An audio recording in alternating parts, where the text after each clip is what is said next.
Yo, what's going on, guys? Today I'm going to be showing you a game called Anime Card Battle, and if you haven't played it, I'm going to explain a little bit about what it is, and I'm going to show you guys a little bit about it.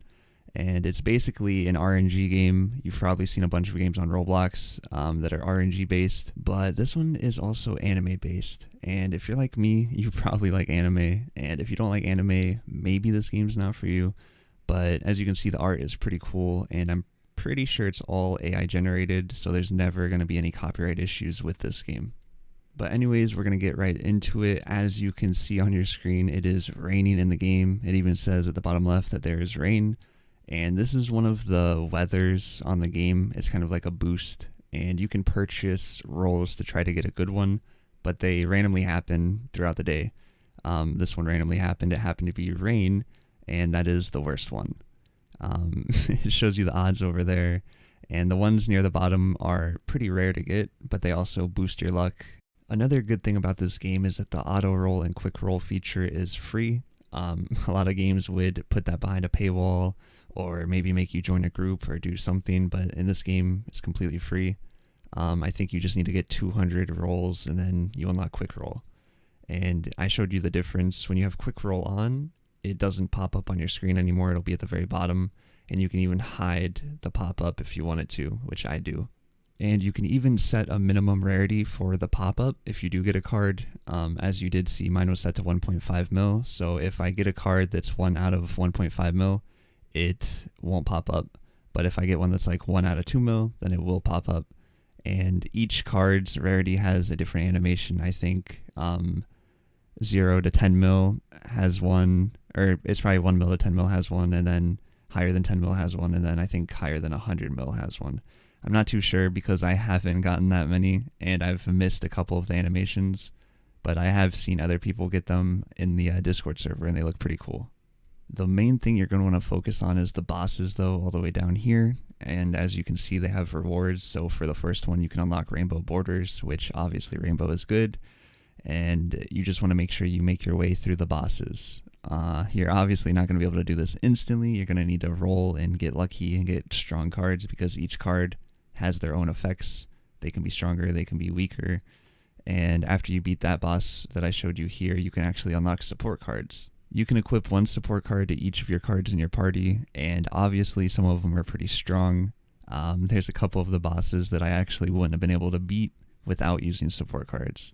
As you guys probably already know, you're going to want to upgrade your luck, and you're going to be able to do that with the merchant shop over here.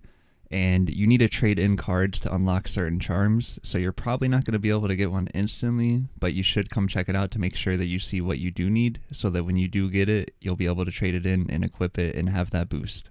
But now we're going to make our way to Heaven's Arena, because as you guys probably noticed at the top of the screen, I am battling and climbing floors throughout this whole video, and that's because I'm doing the Infinite Tower. Now, in order to unlock the Infinite Tower, you do have to beat 15 floors from this guy. There are 100 floors total that you can beat, and you do get rewards for beating every 5, so you do want to make sure you climb as far as you can. But once you beat 100, you unlock this trader. It's not really important for the early game, because it's going to take you a while to get there. I would definitely set my sights on getting 15, so then you can do the Infinite Tower, because this is one of the best ways to get cards.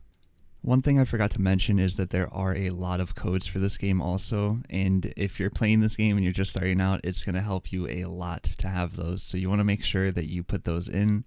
And how you do that is you just type it into the chat at the top. You'll do /code space and then the code, and you will get your rewards. Another thing that I like to do is when I'm about to reach the highest floor that I'm able to get to, I like to use my potions, because at the end you get a bunch of cards depending on how high you get. The higher floor, the more cards, so obviously your chances are going to improve as you improve at the game. But I like to maximize all of my luck, so I like to do the obby over here to get the +1. I like to use my potions, and then when I finally finish the floor, I have a better chance at getting better cards. And after you beat one of the bosses, you do unlock the ability to fuse cards, and what this means is 100 normal cards can make a golden version of itself. 100 golden cards can make a rainbow version of itself, and then 100 rainbow cards can make a universal version of itself. You need a lot of cards to be able to do this, especially for the higher cards. It's very hard. All of the good cards I've gotten have been from opening them or getting lucky at the tower. I have not fused any of my good cards because it does take a very long time. And another new thing with this game is called raids, and you really don't have to worry about this until you get somewhat decent cards, because even I take about 20 minutes to beat it, and I have some really good cards. Which is not saying to not do it, but if you are just starting, you should definitely focus on other things instead of the raids. But every other hour the raid will start, and it lasts for 1 hour, and you're able to get those 2 items. And you can trade in these ones for the card, which is the boss that you fight inside, and then the green ones you can trade in for potions. Like I said, I really wouldn't worry about this too much until you get some good cards, but you could definitely check it out if you're curious.